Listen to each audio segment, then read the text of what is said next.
ये कहानी भरतपुर गांव के शेट्टी परिवार की कहानी है, जिसमें हरिवंश शेट्टी अपनी पत्नी और 3 बेटियों के साथ रहता है। हरिवंश पेशे से इंजीनियर है और अपनी तीनों बेटियों को बहुत पढ़ा लिखा कर अपने पैरों पर खड़ा करना चाहता है। गांव के सभी लोग हरिवंश को बेटियों की पढ़ाई के बजाय उनकी शादियों के लिए पैसे जोड़ने की सलाह देते हैं, मगर हरिवंश शेट्टी अपनी मर्जी का मालिक है। वो किसी की नहीं सुनता सिवाय अपने। एक दिन अपने ऑफिस जाते हुए हरिवंश को रास्ते में उर्मिला चाची मिलती है। बेटा, मैंने तुम्हें मना किया था ना बेटियों को इतना पढ़ाने से, मगर मैंने सुना है तू उन्हें विदेश भेजने की तैयारी कर रहा है। हाँ चाची, आजकल के बच्चे पढ़े लिखे होते हैं और सब अपने पैरों पर खड़े होते हैं। मैं भी अपनी बेटियों को बहुत पढ़ाना लिखाना चाहता हूँ। एक बार अपने पैरों पर खड़ी हो जाए, उसके बाद शादी की सोचेंगे। मगर बेटा, उनकी शादी। ओफो चाची, अभी वो तीनों बहुत छोटी हैं। तुम उनकी चिंता मत करो, मैं हूँ ना, मैं सब संभाल लूंगा। इतना कहकर हरिवंश अपने ऑफिस के लिए निकल जाता है। उसके ऑफिस पहुंचते ही उसे खबर मिलती है कि गांव में भूकंप आया है और सब बर्बाद हो गया है। हरिवंश वापस घर पहुंचता है और देखता है कि उसका पूरा गांव बर्बाद हो गया है। अरे ये सब क्या हो गया? मैं तो लुट गया, बर्बाद हो गया। अब कैसे सब हो पाएगा? मेरी बेटियां कैसे विदेश जाएंगी और आगे की पढ़ाई करेंगी? अजी, नुकसान तो पूरे गांव का हुआ है, मगर भगवान की कृपा है कि हम में से किसी को कुछ नहीं हुआ। सभी लोग जल्दी से जल्दी गांव को खाली कर दो। सरकार ने कहा है यहाँ अभी और बड़े भूकंप आने वाले हैं। देखते ही देखते पूरा गांव नदी पार करने के लिए इकट्ठा हो जाता है। सभी नदी के किनारे खड़े चिट्ठी का इंतजार करते हैं। वहीं हरिवंश शेट्टी का परिवार भी अपने नंबर का इंतजार करता है। हरिवंश किसी सोच में डूबा है, तभी उसके कंधे पर कोई हाथ रखता है। हरिवंश पलट कर देखता है तो वो डर जाता है। खून से लथपथ एक आदमी उससे कहता है, बहुत लंबा इंतजार करवाया है तूने, आखिरकार तू हमारी पकड़ में आ ही गया। हरिवंश उस आदमी को देखकर डर जाता है। वो आसपास देखता है, सभी लोग नॉर्मल हैं। ऐसा लगता है जैसे हरिवंश के अलावा किसी और को वो आदमी नजर ही नहीं आ रहा। कौन हो तुम और मेरा इंतजार क्यों कर रहे थे? आत्मा कुछ कहती कि तभी हरिवंश की सबसे छोटी बेटी उससे कहती है, पापा, हम कब से यहाँ इंतजार कर रहे हैं। सबका नंबर आ रहा है, मगर हमारा बोट में नंबर ही नहीं आ रहा। अब तो मुझे बहुत जोर से भूख भी लग रही है। क्या दिन देखने पड़ रहे हैं ना इंजीनियर। जब अपनों के साथ कुछ बुरा होता है ना, तो हमें कहीं चैन नहीं मिलता। सही कहा ना मैंने? मगर तुम हो कौन और मुझसे क्या चाहते हो? तभी हरिवंश की नजर नदी के बीचों बीच चल रही नाव पर पड़ती है, जहाँ से बहुत चीखों की आवाजें आ रही हैं।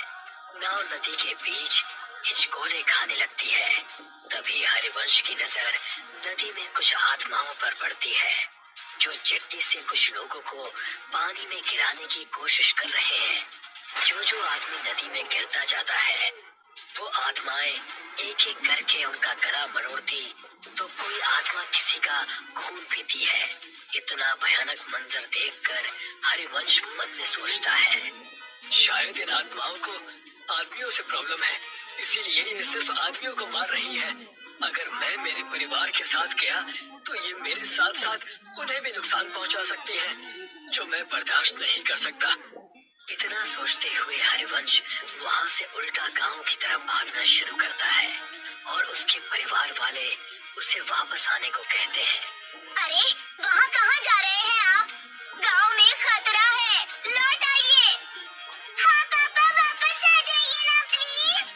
वहाँ मत जाइए, मत जाइए ना पापा, वापस आ जाइए ना। मगर हरिवंश किसी की नहीं सुनता और गांव के अंदर भाग जाता है। वो जैसे ही गांव में जाता है वो देखता है वहाँ कोई नहीं है। एकदम सन्नाटा छाया हुआ है। हरिवंश अपने उजड़े हुए गांव को चारों तरफ से देखता है। तभी उसे एक आत्मा उसकी ओर दौड़ती हुई नजर आती है। हरिवंश अपनी जान बचाकर वहां से भागता है।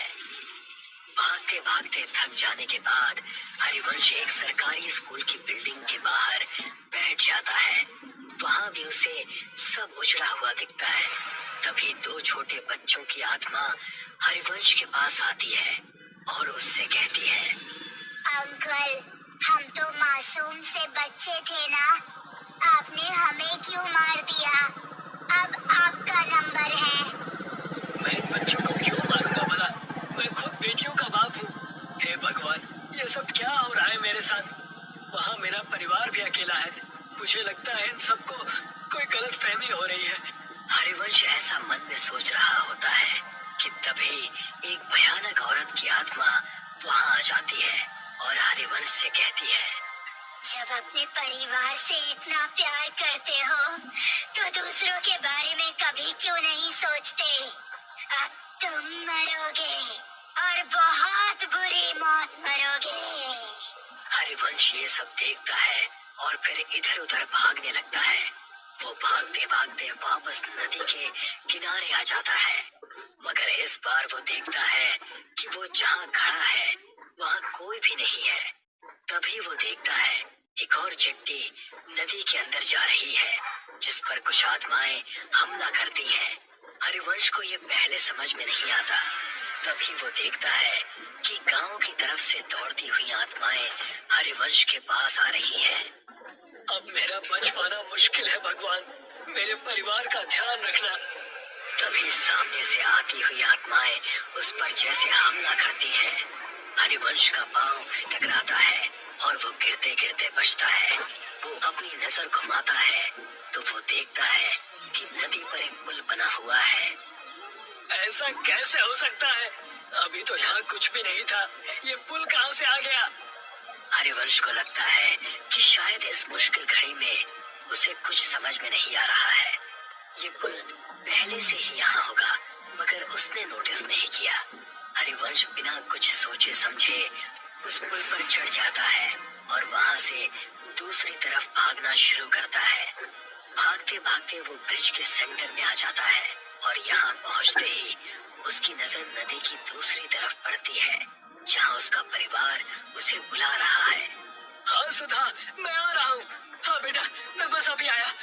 हरिवंश जैसे ही कुछ कदम पुल की दूसरी तरफ दौड़ता है, उन दो बच्चों की आत्माएं उसके सामने आकर खड़ी हो जाती हैं। वो उन्हें देखकर डर जाता है और पलट कर देखता है। वो देखता है बहुत सारी डरावनी आत्माएं उसे घूर रही हैं। नहीं, अब मेरा बच पाना मुश्किल है। मुझे तो मेरा कसूर भी नहीं पता है। पता नहीं ये सब मेरे पीछे क्यों पड़ गए हैं। तभी उनमें से एक आदमी की आत्मा हरिवंश को कहती है, मैं इसे छोड़ूंगा नहीं। इसकी वजह से मुझसे मेरा परिवार छिन गया। इस आदमी का जिंदा रहना बहुत खतरनाक है। अगर आज हमने इसे छोड़ दिया तो ना जाने ये कितने और लोगों को मौत के घाट उतार देगा। मुझे छोड़ दो। आप सबको कोई गलत फहमी हुई है। मैंने किसी का कुछ नहीं बिगाड़ा। तभी एक दूसरी आत्मा हरिवंश के पास आती है और कहती है, हरिवंश, तुम्हें याद है जब सरकार की तरफ से तुम्हें सरकारी स्कूल बनाने का ठेका नहीं मिल रहा था तो तुमने पैसे देकर वो टेंडर अपने नाम पर ले लिया था। तुम वो 5 साल पुराने टेंडर की बात कर रहे हो? हाँ, क्योंकि मुझे वो प्रोजेक्ट किसी भी कीमत पर चाहिए था। मेरी बेटियां शहर में पढ़ने जाती हैं और वहाँ की फीस बहुत ज्यादा है। मैं गांव में रहने वाला इंजीनियर भला उनके सपनों को कैसे पूरा कर पाता? तो मैंने रिश्वत देकर वो टेंडर अपने नाम करवा लिया था। मगर किसी को इस बात से क्या प्रॉब्लम हो सकती है? हरिवंश के ऐसा कहते ही वो स्कूल के बच्चे उसके सामने आकर कहते हैं, अंकल, अगर आप वो टेंडर नहीं लेते तो आज हम जिंदा होते। इसका क्या मतलब है? इसका सिंपल सा मतलब है अंकल कि आपने बच्चों के भविष्य का ध्यान रखा, मगर गांव में रहने वाले गरीब परिवार के बच्चों का ध्यान नहीं रखा।